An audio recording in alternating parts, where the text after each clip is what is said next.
Bakhmut के बाद रूस के निशाने पर दरअसल रेजिस्कीव था, यह खबर भी निकलकर सामने आ रही है। रेजिस्कीव से डॉनबास में आगे बढ़ने की थी रूसी प्लानिंग। बाखमुत की तरह रेजिस्कीव पर कब्जे की तैयारी थी रशिया की।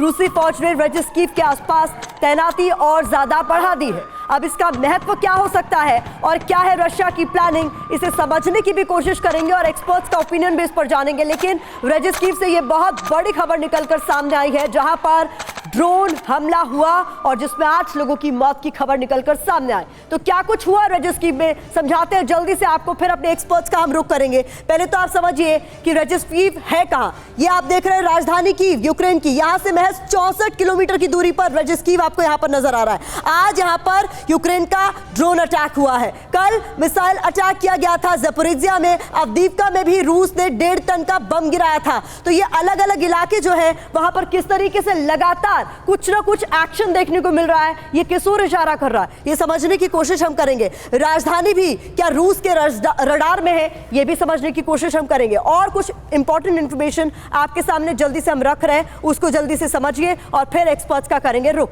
पुतिन का मिशन यूक्रेन, बाखमुत के ज्यादातर इलाके पहले से ही रूस के कब्जे में है और ये बार बार रशिया दोहरा रहा है। रूस की सेना ने डॉनबास के कई शहरों में हमले अब और ज्यादा बढ़ा दिए हैं, तेज कर दिए हैं। रूस का मकसद पूरे डॉनबास इलाके पर कब्जा करना है। आखिरी जीत वाली जगह पर रूसी बाउंड्री बनाने का भी प्लान रशिया का है और इसको लेकर रणनीति क्या है, ये समझने की कोशिश अपने गेस्ट से करते हैं। चतुर्वेदी सर, ये कहा जा रहा है कि इसके पीछे रशिया की जो स्ट्रैटेजी है वो ये कि जब तक पीस टैक्स फाइनल नहीं हो जाते, पीस टैक्स पे कोई फाइनल स्टैंपिंग नहीं हो जाती, तब तक आगे बढ़ते जाइए। जैसे ही पीस टैक्स फाइनलाइज हो जाएंगी, हम कह देंगे जितना कब्जा लिया उतना हमारा। Pratima, as a military mind I can say that हमेशा जब आप किसी एरिया को कब्जा कर लेते हैं तो उसके आगे आप डोमिनेशन करते हैं, और ये पार्ट ऑफ दैट है, डोमिनेशन के पार्ट है, जिससे कि कम से कम आपके ऊपर दोबारा हमला नहीं हो। और ये चलता रहेगा जब तक कि यूएस नहीं चाहेगा। यूएस अपने वेपन्स देना बंद नहीं करेगा, एम्यूनिशन देना बंद नहीं करेगा। यूक्रेन के पास, अगर जेलेंस्की समझते हैं कि वो लड़ सकते हैं रशिया जैसे, वो कोई ताकत नहीं है उनके पास।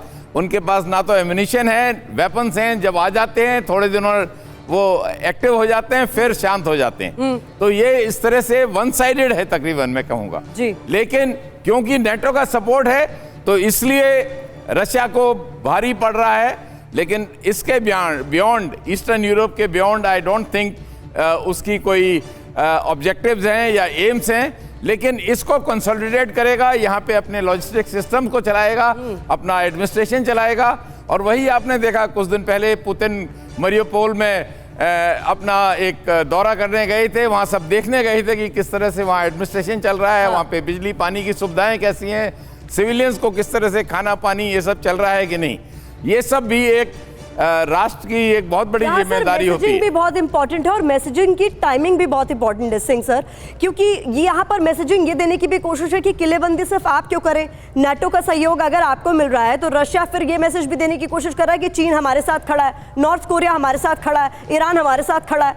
हाँ जी, ठीक है, वो खड़ा रहे उनके साथ, मगर मुझे ऐसे लग रहा है कि जैसे अभी उस एरिया के अंदर स्प्रिंग सीजन शुरू हो चुका है, जो विंटर्स है, ठंड का मौसम ख़त्म हो चुका है, और हमें ये खबरें मिल रही हैं कि जो जवान यूक्रेन के हैं वो ट्रेनिंग ले रहे हैं, जैसे कि चैलेंजर्स टैंक्स इंग्लैंड के अंदर हैं, पैट्रियट बैटरीज हैं, लियोपर्ड हैं, और तमाम जो गोला बारूद है वो उसकी तैयारी में है। जब ये सब लोग वापस आ जाएंगे, मेरा ये मानना है कि ये जंग जो है और भीषण हो जाएगा, और डॉनबास को और जो दूसरे एरियाज रशिया कह रहा है कि मेरे पास आ गए हैं, वो पीछे धकेल देंगे। और साथ में मैं ये मरियापोल की बात करना चाहता हूँ यहाँ पे, कि जो पुतिन साहब वहाँ पे गए हैं उसका एक दूसरा एस्पेक्ट भी है। वो वहाँ पे ये मैसेज जो देना चाहते थे दुनिया को कि ये मेरे कब्जे में है,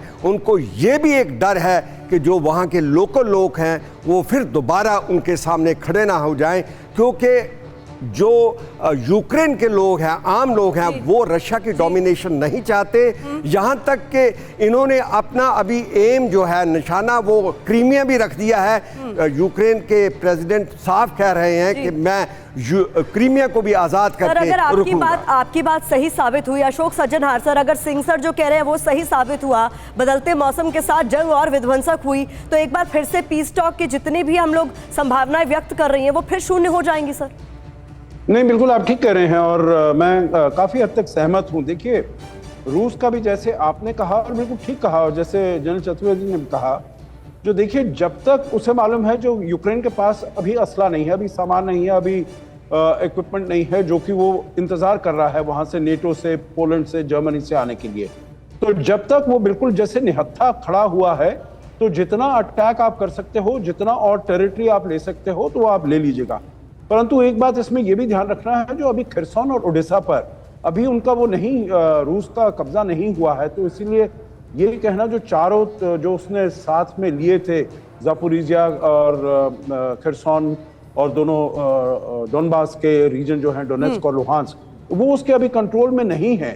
तो अभी ओडेसा को नहीं ले पाया है, तो ये तो रूस चाहता है जो बिल्कुल इसको लैंडलॉक कर दिया जाए, यूक्रेन को लैंडलॉक कर दिया जाए। 1 साल के बाद, 13 महीने के बाद वो सफल नहीं हुआ है। मैं ये समझता हूं जो जब यूक्रेन के पास ये सब सामान पहुंचेगा तो उसे काफी हद तक ये उम्मीद लगती है, जो वो जैसे उसने पिछले साल सितंबर में इतना ज्यादा जो भी जहां पे रूस आया था उसको पीछे खदेड़ने में सफल हुआ था, तो अब भी जब उसके पास सामान आएगा, टैंक वगैरह आएगा, तो वो फिर ऑफेंसिव लॉन्च करने के लिए तैयार होगा। लेकिन पुतिन जो करना चाहते थे वो कर नहीं पाए, या ये फिर जो हो रहा है वो सोची समझी स्ट्रैटेजी है?